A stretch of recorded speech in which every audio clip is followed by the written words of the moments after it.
Hello, everyone. Welcome to Catalog and Cocktails, presented by Data.World, the catalog for leveraging Agile data governance to give power to people and data. We're coming to you live from Austin, Texas. This is Data.World HQ. It's an honest, no BS, non-salesy conversation about enterprise data management with tasty beverage in hand. I'm Tim Gasper, longtime data nerd and product guy at Data.World, and this is Juan. Hey, everybody. I'm Juan Cicada, principal scientist at Data.World, and always a pleasure to chat about data. And look, one of the things that's happened the last couple of years because of the pandemic, we've been talking about data through a lot of podcasts. And this gentleman who's going to join us in a second is one of those podcasts that I think out of everything that's coming out there, it's just very well, not just where it's produced, but I really love how he's so thoughtful about every single guest and how he really kind of squeezes about all this content that we get to learn so much about everybody who has. And that is Loris Marini, who is the founder and host of Discovering Data. Loris, how are you doing? Guys, I'm doing really well. Enjoying the new place. Just moved to 100 Ks west of Sydney, living the dream. You are in the future, my friend, right? Because you're always almost always a day ahead of us. It's late afternoon here, early morning for you. So glad. Exactly. Yeah. All right. Well, let's kick us off. So, what are we drinking? What are we toasting for, Loris? 9 a.m. your time. What are you drinking? 9 a.m. my time. There's a little bit of espresso left here in the cup, and I'm toasting to space for the family. And just a nice space to grow and thrive.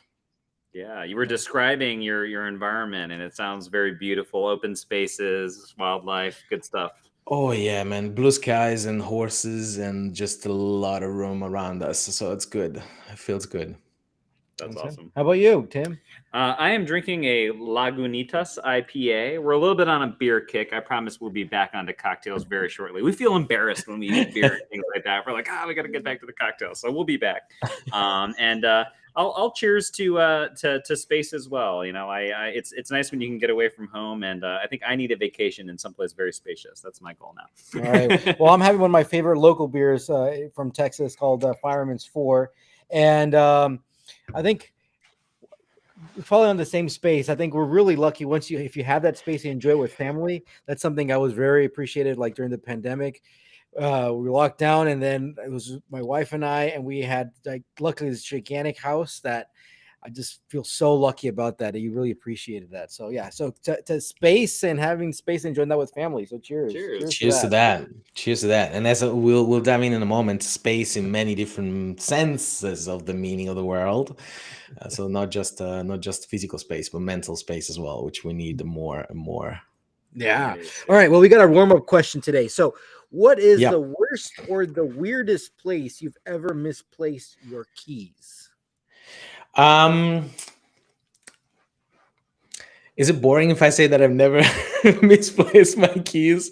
I don't remember. Maybe once. Actually, no. There is one event. One time as a kid, they fell in between the gap between the concrete and the elevator, and it took an electrician to actually come in and access the bottom access of the tunnel to get them out.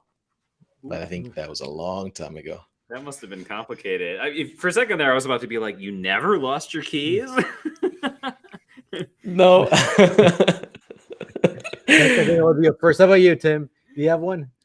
So I have a quick funny story where probably 12 years ago when I first moved to Austin, my startup office was downtown. My friend had a startup office downtown.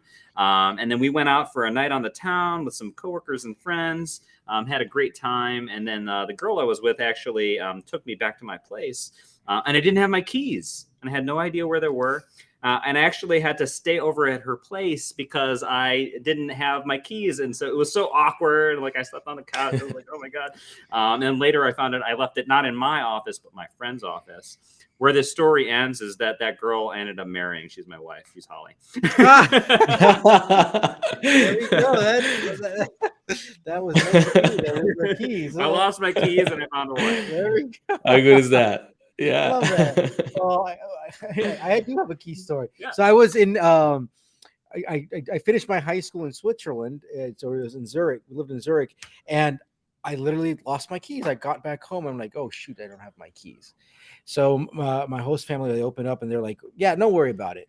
Next day, we actually get a call from the police station saying, yeah, somebody found your keys and they turn it in. And actually, in Switzerland, every single key has basically like an ID, and they know, oh, this key belongs to this door in this house by this house, and Wow. that's how they key shit up. So that was That's so interesting. perfection in Switzerland. It's just out of this Swiss world. efficiency. Yeah, Yeah. Swiss efficiency. But all right, let's get into kind of a little bit of just maybe things that aren't that efficient, right? All right, Yeah. Loris, honest, Yeah. no BS. What is the most effective way to understand the business?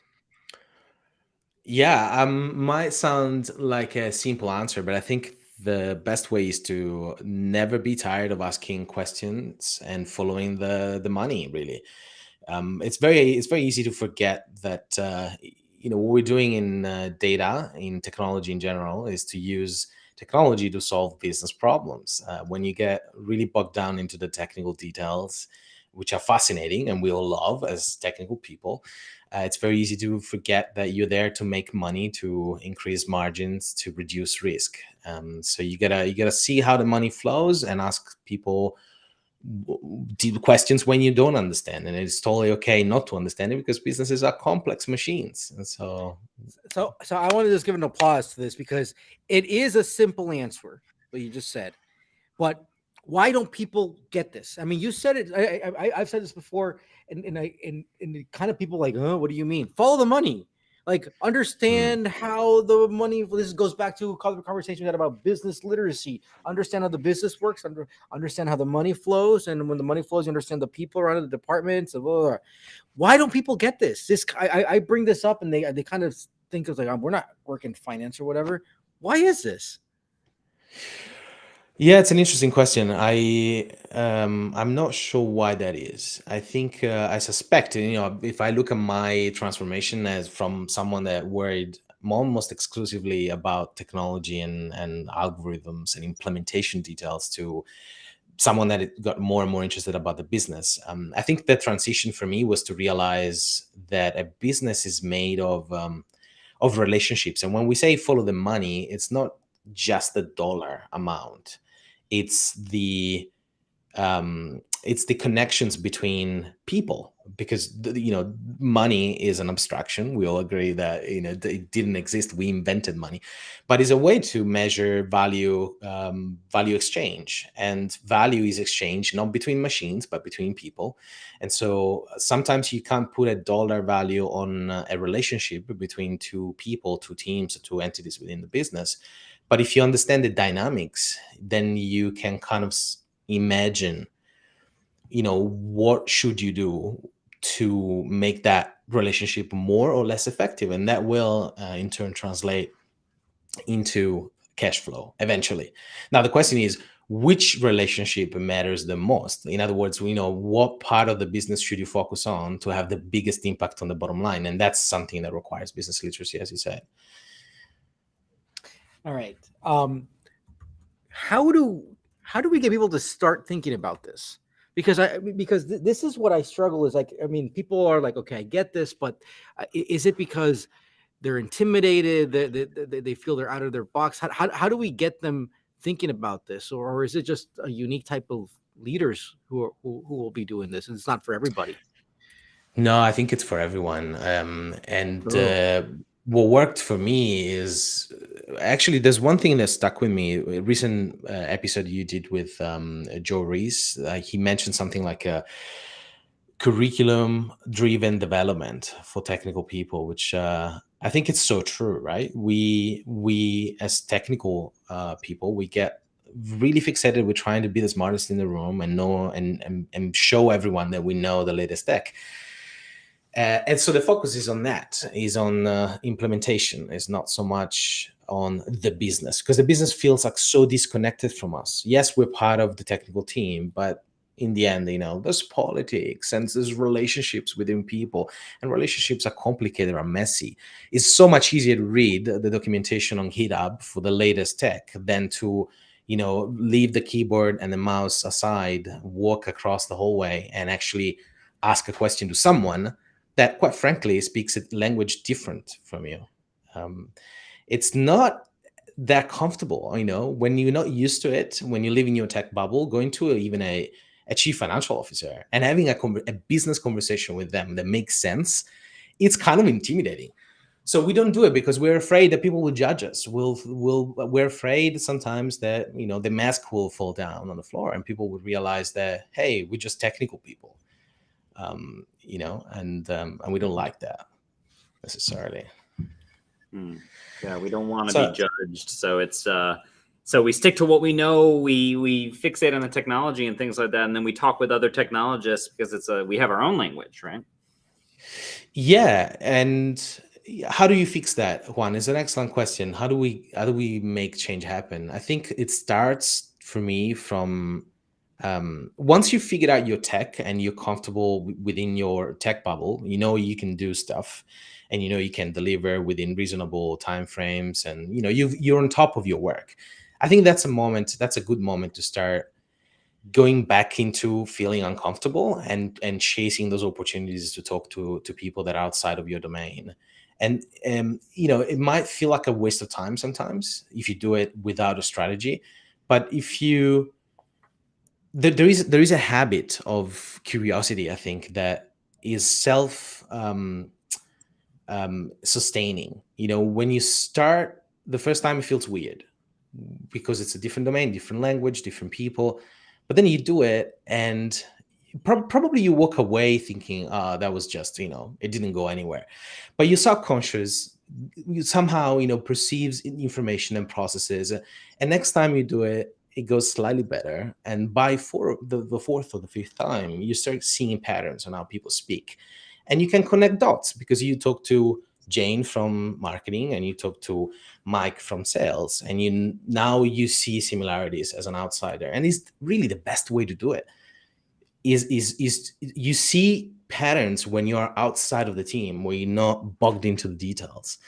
And people appreciate that when you go like, hey, actually, you should have a conversation with that person because they're struggling with exactly the same problem, slightly different domain, but I bet you can get along and hit the ground running and actually, do something useful. How do you have genuine conversations with people? Like, what's the approach to that? For me, it starts with being curious, with feeling this desire of you want to learn, but you can't feel that you want to learn if you don't realize that you've got something to learn. So the first step is it's the usual saying, when the more you know, the more you know that you don't know. It's an exercise, it's a muscle. And look, like it's totally understandable why people don't do that, because it feels uncomfortable. Not knowing is not something that we value as a society. We used to think about value add as you come in as an expert and you advise people on what to do, instead of coaching them to find the best way to solve their problem. And it's really like a mindset shift, I think. So we're having a very deep we've got into a very deep, almost philosophical conversations right now, and I really appreciate this because there is a theme that we've been having in our podcast and in yours too, and just going off now to conferences and talking to people. Curiosity is that theme. This is something. I mean, I can tell you that on our side, I mean, we've had with Vip Parmer, like when we kicked off the season this year. When we kicked off the season, the one we did with Rupal, actually at the end of our season last time with Ergis, right? He brought up what do data engineers need to go do? What are their skills? And he's surprised. He's surprised. I didn't expect. We were expecting him to say a technical skill or something like that. Yeah. He said curiosity and empathy, and that has stuck with me, and I brought this up over and over again. And I gave a couple of talks last week with students and stuff in the and people asked for the advice. I said, be curious and be empathetic, and I think this is just a call for everybody. It's like, you know what? It's the curiosity. We're going to ask a bunch of questions.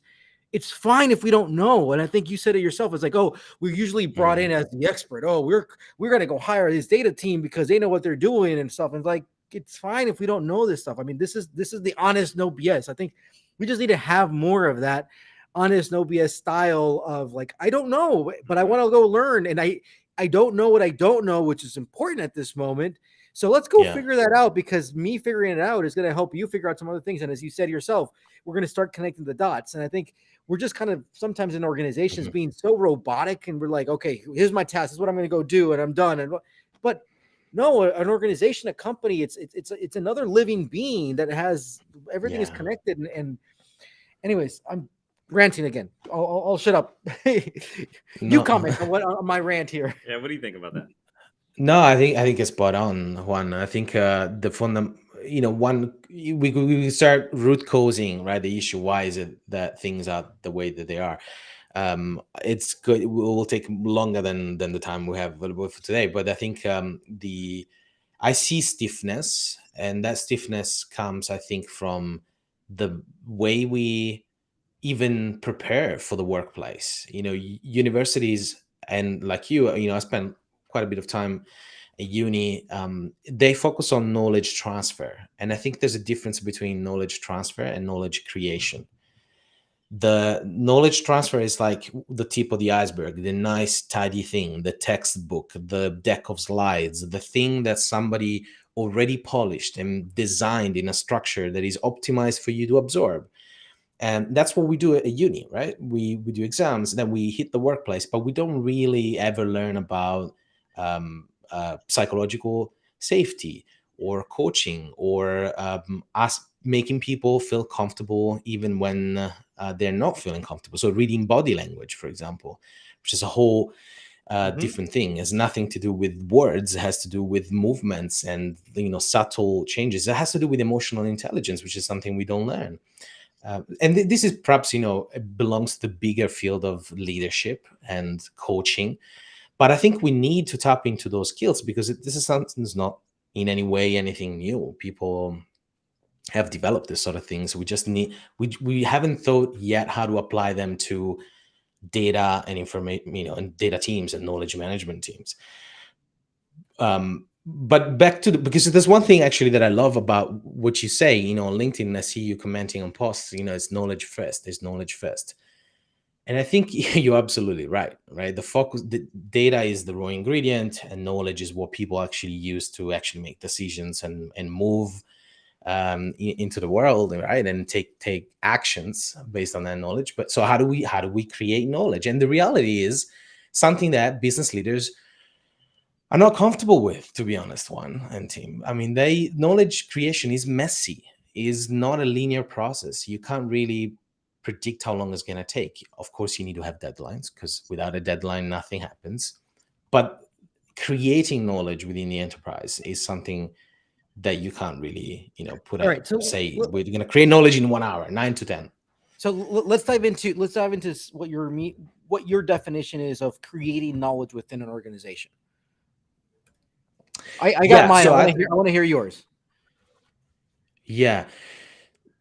So creating knowledge to me is the messy process of adding useful, actionable information to the already existing body of knowledge, so that people can solve old problems in a more effective way, and perhaps be more equipped to solve new problems when they arise. How does that? Okay. No. So I think that's a fair statement on what knowledge is and how we're kind of creating more knowledge. Now, from your perspective, I would love to see an example of how this is applied just in a project or kind of different organizations that worked before. Because I think this is something that we kind of intrinsically or implicitly we do, but it's not made explicit. And I believe that we should be making this more explicit about what we're learning, and this comes back into the organization. Explicit knowledge. Yeah. So an example is I was working on with the customer success team at a startup, and so the problem they had is that they had a ticketing system, and people would submit a request when they had some sort of issue with their account or with their software. This was a SaaS business, and their problem is, how do we effectively help these people in the shortest amount of time possible? The complication was that not every instance, not every customer weights the same. There were those that just started and were on trial, and those that were in the top 1% in terms of revenue generation. So they wanted to focus on those that were in the top 5%. And they needed to get all the information, like the context around the user experience for that customer in very quickly. But we didn't have systems that could do that. So the engineers had plenty of databases. Oh, so many databases, because the architecture changed over time. And so one of the very simple things we did was create a Slack bot that, one command, one ping would bring you the most important metrics for that instance. Of course, metrics didn't really exist in that form, so we have to design them. But it was, overall was like a 6 weeks project. And that information, so that was, if you look at that, that's not knowledge creation. That is just taking information that exists in databases and bringing and surfacing that information to these people. But as a result of that process, they started understanding their customers better, and now they could inform the support team as well on what to do, or what was, a sticky point that they realized they didn't even have a clue that sticky point was there. Now, because that information was in context and was available at a fingertip, they could understand the customer experiences so much better. Is that knowledge creation? I think that's the beginning of knowledge creation, is a new insight, a new view on an old problem that was opaque, now is transparent, and now you can start reasoning about it. And that's what kicks off the gears in the brain, and creates knowledge. I really like this. It's kind of a new view on an existing old problem.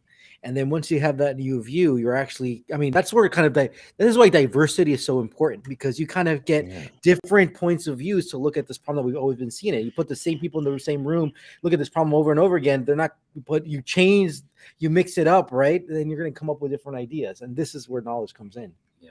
And I think one of the challenges with all of this, though, is that, so often the insight happens. You're using the knowledge, you have the insight. Like, for example, this example that you gave, right, where able to consult the support team better and things like that. That insight happens.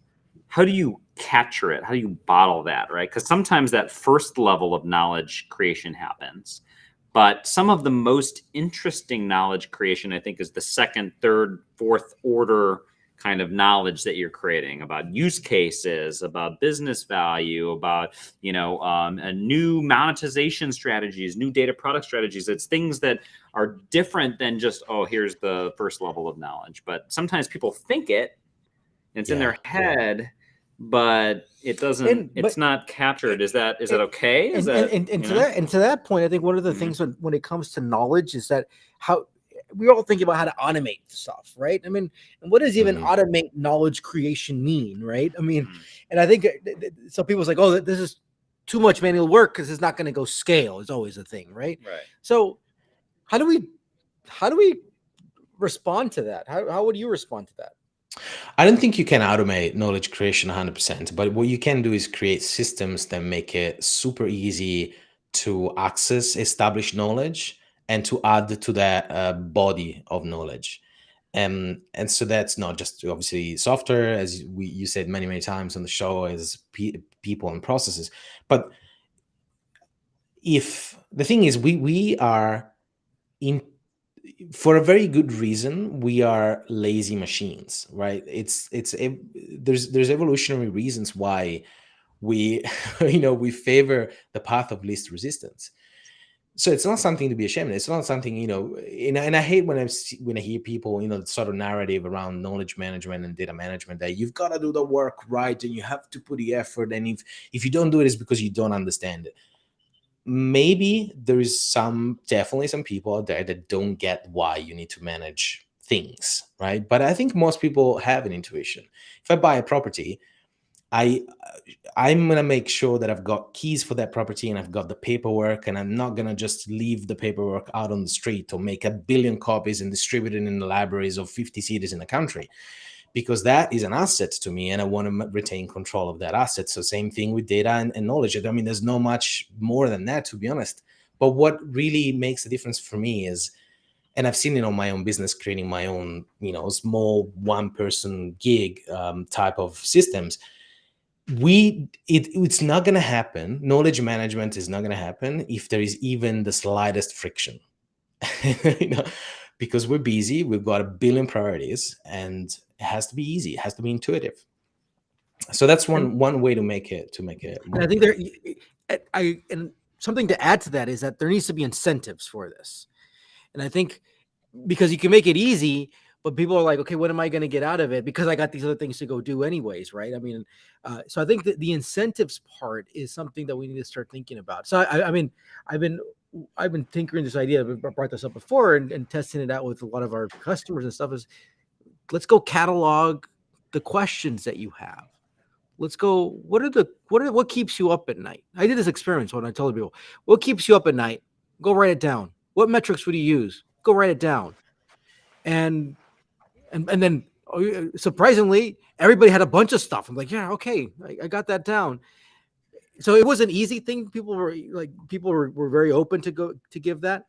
But then like, okay, what do I go do with this such that I can get more of the feedback? So people's like, I already told you, like, what else do you need from me? Right. I think this is where we need to start understanding how we can kind of capture this knowledge and do something more interesting around it, because it's not just about just keeping track of questions and stuff. But anyway, absolutely. I think we need to push the barriers on this, and it's so open, kind of green field here. Yeah, and team, just to connect this with what you said before about second order, third order, fourth order, which I love, is the perhaps, and this is maybe just a crazy idea, but perhaps the common connection between those two, or one way forward, is to think about a community model within the organization. It's like Reddit or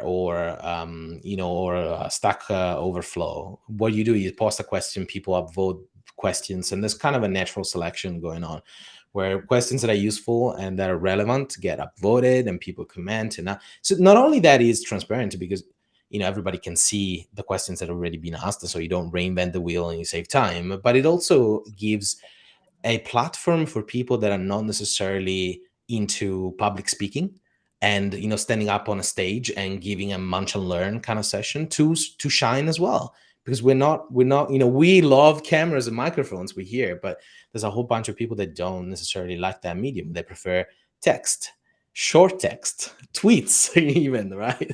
They're so efficient.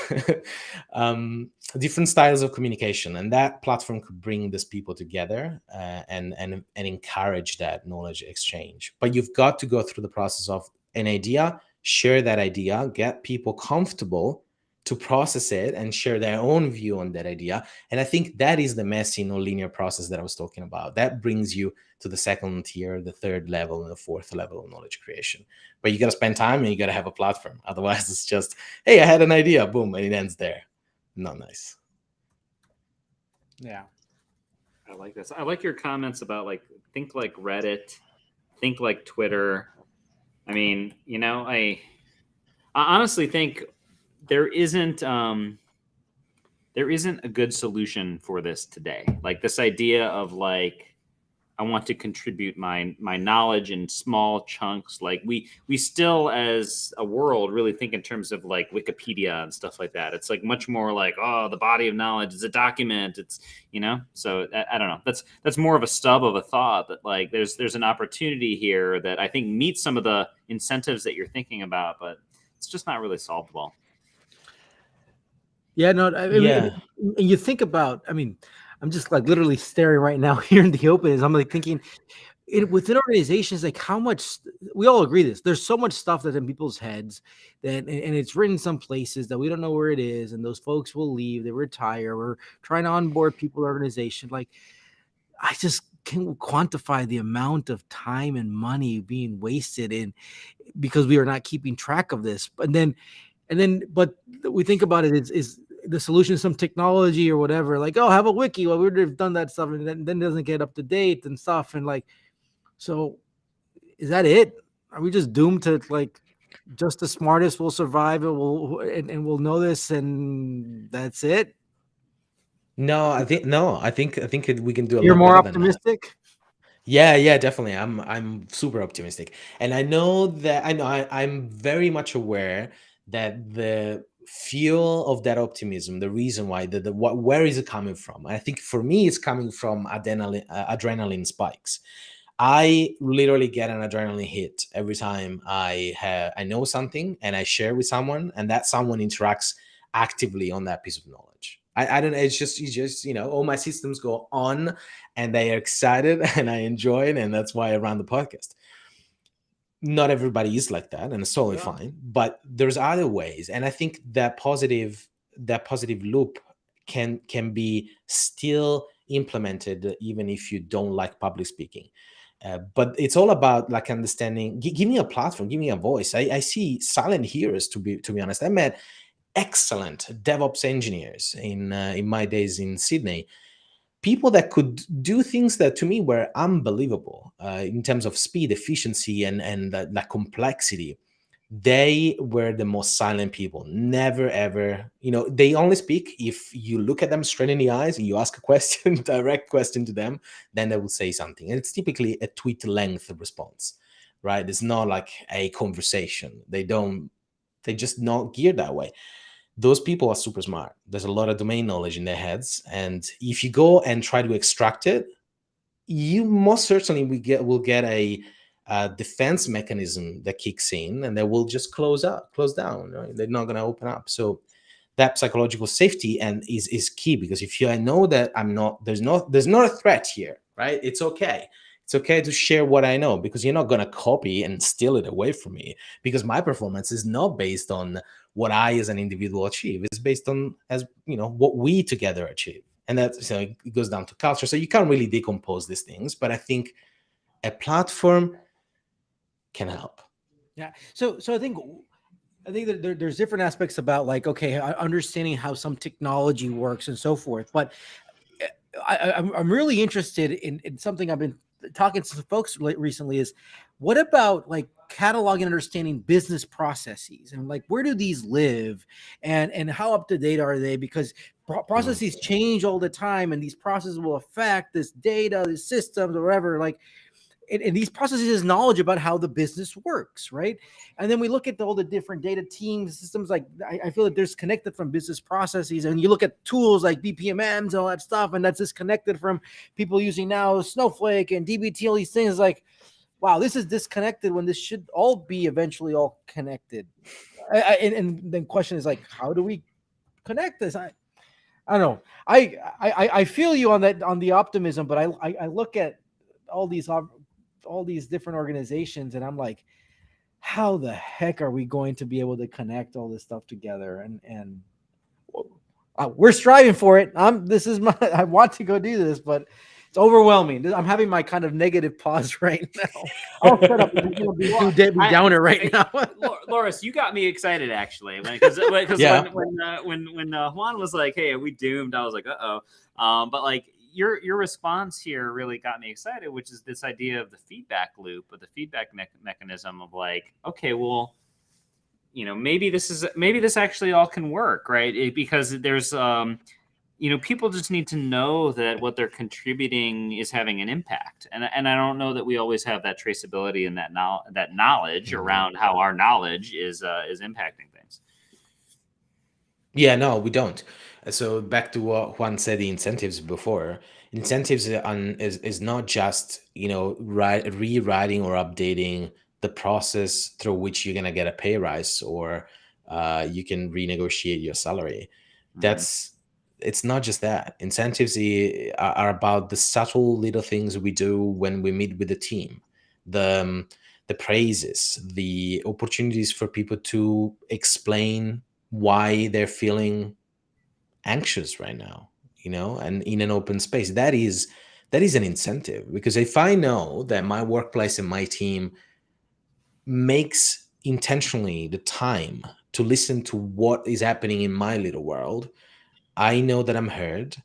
I gain more. There's more trust between me and my boss and my colleagues, and that trust builds relationships, right? So we go back to full circle. That it's about the relationships within the team, and once you feel safe and you feel heard and you feel like nothing is something out of to be a reason to be ashamed of, because there's no judgment, then ideas start flowing really, really quickly. What kills that? A culture where people fight to get to the top, and only the loudest and the most fierce person gets the promotion, because they're the only ones that are seen by the top management. So that's obviously, that doesn't work. So it's really a people, and when we say it's a people and processes challenge, is absolutely that. But it's mostly, I think, a people, because the process is something that comes as a result of interactions, of ideas, of knowledge being exchanged. And that's when you find a good way to solve a problem, and you define a process. But the process is short-lived, as you say, Juan, right? Like it doesn't last forever. So what are you going to do next iteration? So it's an internal battle that organizations need to fix, and it requires that, perhaps organizational psychologists should be part of data teams in the future. This therapist. This hits a spot for me. That I talk about it, the data therapist, and I tell this to people. Like my wife she's a behavior analyst. She's her PhD's in special education and applied behavior analysis. And she works with children with autism, but she is a person who's made me think much more about the people aspect, and specifically the behaviors, understanding people and their behaviors, and how they go change behavior, understand their incentives, and be able to go talk to people. And so I think I genuinely, here's this crazy idea. I brought this up before, is that you have some sort of a therapist, right? It's that a person who will go off and go talk to people and go ask those whys, is that curiosity. And I think imagine this person reports to somewhere in the C-suite. And they're going to be, I mean, it's almost a type of a consultant of a thing, but somebody who works in there, who has a skin in the game with the organization, they're going off and saying, hey, what keeps you up at night? Why? All right, then connects the dot. Let me go talk to this other person. Why? I'm just going off. I'm starting to create the map of understanding where things are. And then you go present this literally to the C-suite. I'm just sharing observations about this stuff, right? You're all thinking the operational goals of the company is to go this way, northwest, but people are thinking about the problems that are here southeast. Like, did you even know about this? And I mean, don't blame the messenger. Right. So I think there is some room here to kind of do some radical, weird things that we've not done before. Yeah. Loris, what's your perspective on the role of this data therapist and what Juan's saying here? I've been thinking about this a little bit, and I think there's two elements. I think one is everybody should become more aware, at least, of what therapy is and the process of addressing issues and getting at the bottom of problems. I think that's also always helpful. But I think Juan is right. I mean, you gotta have that external person that is domain agnostic, that doesn't have, someone that doesn't care, doesn't particularly care whether it's engineering that is gonna get more budget next time the board decides how to allocate funding, right? Someone that sits at the top, that is completely, it's part of the organization, but it doesn't really belong to any particular domain, but can speak the language of each domain. I can, have a one-on-one conversation with a VP of sales and one with a VP of whatever, procurement or product, and speak their language and connect the dots and say, hey, actually, I talked about this very similar thing with the other person just yesterday. Maybe we should have a chat. Do you mind if I get a coffee? We find an hour and sit together. And that's how new ideas are born. But it can't be done just at the VP level. Has to penetrate the organization, I think, from the top, the C-suite, all the way to the bottom. And so these people are going to have a ton of work to do, to be honest. And there's really no blueprint except for best practices in psychology and communication. But when you apply that to the business, and now you're not in one domain, but you cross domain, well, I can imagine it's kind of challenging to do that. I'd love to jump on a role like that in the future, but these people need to be supported as well. Otherwise, they're going to end up silent quitting themselves, and we're back on square one. This has been a phenomenal conversation, very deep, as I mentioned earlier, deep and philosophical. Before we go to our lightning round, I want to go one final kind of question here is, what's your advice to the technical folks, people who are listening, who are just, they're the ones who roll up their sleeves and they go, they're the ones who write the data pipeline, the engineer, the SQL queries and all that stuff. What's your advice to them? So, of course, the first advice is you already know your technical stuff. So, next time that you're bored on those rainy weekends, perhaps a Saturday when you're thinking of ordering Thai food, to dive into the new real-time architecture and try to implement a thing from scratch. Consider investing your time in what people call the soft skills, which we already established they should be called human skills. And that is communication. And the only way you can do that is not by watching a tutorial online, is by actually doing it. So you don't do it on the weekend, rest on the weekends. And when you can, find that 30 minutes lunch opportunity instead of eating in front of your screen, if you can. Meet people and challenge yourself. And that, I know what helped me is, to be honest, is meditation as well. That opened the sort of a new journey into metacognition for me. I try to be more aware of how much I am not aware of myself. And the more I do that, the more I realize actually,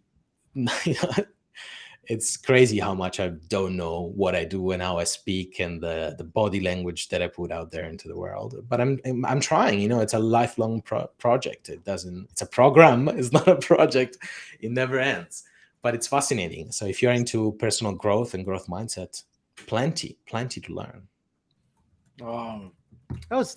Thank you for that. I think it's also important why getting back in person is really is paramount for this type of knowledge creation and kind of knowledge sharing, because I mean, it's hard to do it behind a screen, right? Just having that social, let's go have a coffee, let's go have a beer, let's go just have a cup of tea or whatever, let's go chat about that. So all right, well, the time flies. I mean, this is great, and I look forward to kind of wow. I look forward to having more of these conversations. But let's move to our lightning round, which is presented by Data.World, the data catalog for successful cloud migration. And I'll kick it off first. So we talk so much about data. Will people care about knowledge? Yes, I hope so. It's without that, it's kind of pointless. It's just rows entries in databases. Well, I mean, I'm with you that I hope so. I think it better. Yeah. Happen, right? I think it's up to folks like you and us and everybody and a lot of people we talk to. Like, we need to make this change. That's that paradigm shift. So, yeah, absolutely. Second question. So, if a company has a very closed culture around sort of curiosity, knowledge sharing, sort of being vulnerable that way, does change start because individuals in the company are going to make a choice and really from the ground up start to make that groundswell? Or in contrast, is it really something that has to start from the top? I think there's option C. It has to be a combination of top and bottom. They have to meet somewhere in between. There's not going to be, you can't do it without support from top leadership, and you can't do it without the engagement of people actually doing the job. So there has to be a balance, I think. All right, next one. Is knowledge creation a job? That's a tricky one. Depends on what you mean with a job. A job to me sounds like, oh God, something I gotta do, I think it's more of a fun thing. But if you, for job, you mean like something that has a clear scope and must produce an output, a very clear output, then yes, knowledge creation is a job. Hopefully it's a fun job to do. All right. All right, last question. Fast forward 3 years from now, will the data / organizational therapist or organizational psychologist be a real role? I very much hope so. Maybe not mainstream yet. I think it's gonna take a little longer than that. But I still see some, beginning the just the sparks. Something is changing. People understand that it is about people and processes. And so what does that mean? Someone will have to figure it out, and as you experiment, the stuff will become obvious. And there's plenty of brilliant people managers out there that know about psychological safety and leadership, so it won't take long to connect the dots.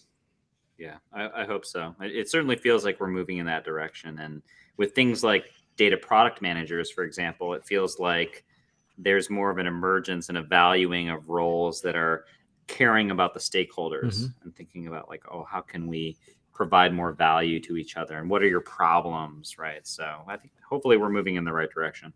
Yep.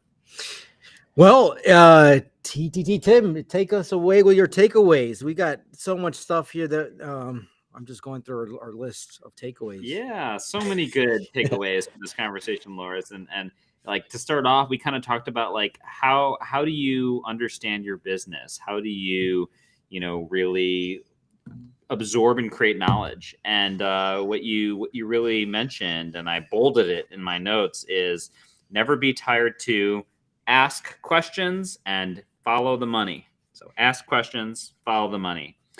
It's okay not to understand. Ask questions, learn, follow the connections. Relationships are really key. Relationships are between people. Value is based on people, not based on machines. And if you understand the dynamics, the relationships, the people, you can make decisions more effectively. And ultimately, it will all lead to cash flow. So this all connects back to business, the business value at the end. How do you know what relationships matter the most, though, or what people matter the most, or what things matter the most? You need business literacy to know that. So for data people, this is a theme that keeps on coming up over and over again lately on our show, is that it's not just about trying to get the business people to have data literacy. It's perhaps even more important for us to really think about how do we bring business literacy to data people and really encourage that. How do we get people thinking this way? Is it just for business leaders, or is it for everyone? And you said, no, it's for everyone. Like, everyone needs to be a part of this and thinking this way. And you kind of made a callback to our conversation with Matt and Joe Reese, the writers of the data engineering book from Fundamentals of Data Engineering from O'Reilly, around curriculum-driven development for technical people. As technical people, we get fixated on the latest stack. That's an implementation focus, not a business focus. Business feels messy. Feels like, it's more like people, and it's fuzzier. It's a different language. It's uncomfortable. We don't do it because we're worried we're going to get judged. And so you have to get comfortable with the uncomfortable, and be willing to kind of put yourself out there and sort of practice it, do it, right? Because if you don't do it, it's really hard to do. You don't fall into that pattern. See patterns when you're outside the team. People appreciate it when you see patterns, and try to have genuine conversations. So be curious, ask questions. The more you know, the more you learn you don't know. There's a difference between knowledge transfer and knowledge creation, you said, right? Knowledge transfer is more this sort of structured, ready to absorb, very constrained kind of information, but it doesn't go into communication or connection or empathy or some of the more business context, the relationship side of it. And it doesn't go beyond sort of the basic requirements. Whereas knowledge creation it's messy. It's not linear. You can't always predict how long it's going to take. And creating knowledge within the enterprise is something that's a lot harder, but perhaps a lot more valuable, an untapped opportunity. And you mentioned some creative approaches to be able to kind of do knowledge creation. For example, you mentioned like creating a Slack bot that would provide the most important metrics to people, and it starts that conversation and starting to like leverage that knowledge in more interesting ways, create sort of second order knowledge. And then you also mentioned about sort of automation, right, as being a factor that can help.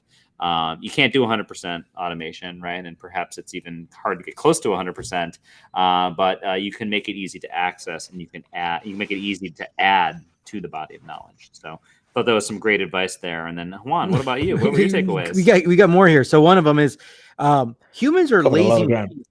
I love this. This is the honest opinion. We're lazy machines, so we always favor the path of least resistance, right? So I think that's something we need to acknowledge. And so one of the ideas is like, how can we come up with create some sort of a community model, like within an organization, think of like a Reddit or stuff like that, and where we can get very tight and short and concise about what we're talking about. Like think like Twitter. We always talk about that, right? So this was something that I really liked is humans are lazy. How do we make sure that we can extract and kind of create that knowledge, understanding those incentives that we need to be able to go provide around that? I mean, and then we're like, this kind of seems like, is it actually going to happen? Are we doomed or not? I mean, you're happy. I'm happy to hear that you're optimistic about that. And I like how you said that you get that adrenaline spike when you know something, teach it to somebody else, and somebody else acts upon it, they get excited about that. I think we need to have more of those adrenaline spikes and get people kind of learning more about what's happening. And I think that you show that excitement, other people get that excitement, and that all sticks around that. And then we talked again about that data therapist or organizational psychologist. Everybody should learn about therapy around these things, and maybe someone external, kind of who can oversee everything around the different organizations who are not like specific to a particular domain. They can have that objective viewpoint about things, and that's that facilitator. And then finally, I like your advice to the technical people. It's like, yeah, you know what? Get out of your lunch in front of your screen. No, go talk to somebody else and just go understand what department they're in and what are they working on and why are they working on that and why is that important. Just start to get, that's the kinds of very easy steps about that. Woof, that was a lot. And meditate. That was a great summary. And meditate. Yeah, meditate. And I might have fantastic. I just re-listening. I think I got my neuroscience wrong, and that tells you that I'm not a neuroscientist. I think it's dopamine, it's not adrenaline, the spike that I'm looking for. But yeah, the message is there. Get your dopamine spike, find it, cherish it, because that's energy. In the end, if you are 6 or 7 levels disconnected from the chief executive, that's the reality of large organizations. If they don't, you can't expect for people to always say, to praise you to find that spike. Sometimes it has to come from within yourself, even when nobody is actually seeing the work you're doing, but you still feel that dopamine spike, and you're like, I'm gonna go to work tomorrow and I'm gonna try X, Y, and Z, and you keep following that that engine. Yep. All right, so now back to you. 3 questions. What's your advice? Who should invite next? And what resources do you follow? Okay, so I'm gonna go in reverse order.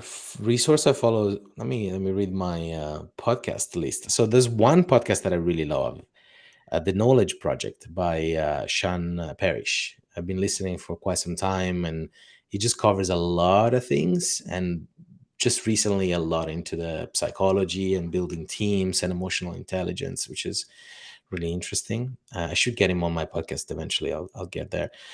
There is Equity Mates. It's a fantastic podcast. It talks about investing, but you really understand more, money. So if you're not that well equipped to thinking about money and investing in businesses and VCs and capital raises and all that stuff, that's an excellent podcast. So that it's the beginning of developing those business skills.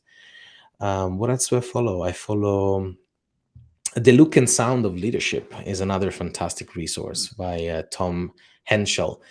He's got this storytelling format, short 10 minutes episodes that are solo, so it's just him telling a story. But yeah, they're powerful, and it's short anecdotes, of things that happened and how that person managed to gain more confidence or establish executive presence, things that we as data technical people need to develop a lot more. I think these are the top 3, to be honest. And obviously, the Catalog and Cocktails podcast should be in the top 3. As I said in my podcast, it's definitely in the top 3 list, because you guys cover so many topics, and just it's just food for my brain. So keep doing that. Thank you so much. Yeah. We love it. And we love your podcast as well. So discovering data is awesome. So go in reverse. So then who should we invite next? It's been a long time on my list, and it's probably never going to happen for me because I'm not at that stage there. But I'd love to have a conversation with Simon Sinek. He's been talking about leadership for a very long time and popularizing a lot of concepts like infinite games, mindsets, and all that stuff. it'd be cool to have a chat with him, or maybe with someone that worked with him sooner or later, to get insights on how do you actually build teams, and lead them and make them thrive. Hold the why. That was start that's with something. why, and oh man, I would love to chat with him. We should team Wow. up and figure out how we can get him in a room. Maybe, yeah, exactly. Maybe we can invite him. That's actually a great idea. Let's go figure this out. We combine the audiences in one episode, and yeah, definitely, let's do it. Yep. And finally, what's your advice about data, life? Whatever. I don't know if I can give advice about life, to be honest. Life is messy. I'm still very much in the process of figuring that out. Data, the advice about data. Well, my advice is this: don't think too much about data. Think about what you can learn from the data. In other words, knowledge. And don't fix too much on the knowledge you acquire and control as an owner of knowledge. Instead, think about the multiplication effect that comes in when you share knowledge. So find opportunities to share that as much as possible, whether it's a talk or a Slack or a tweet, whatever is your channel. Share knowledge, get feedback, and learn, and find your dopamine spike. That's a great way to finish this. Loris, this was fantastic. Thank you for going. We went down this very interesting kind of road of being practical and being kind of philosophical around this. And these are the conversations that I truly appreciate because they stick with you. Guys, absolute pleasure. I had so much fun. We should do this again. Very much looking forward to this. Well, thank you so much. And as always, we say thanks to Data.World who lets us do this all the time. And Loris, thanks to you. Cheers. With my empty coffee.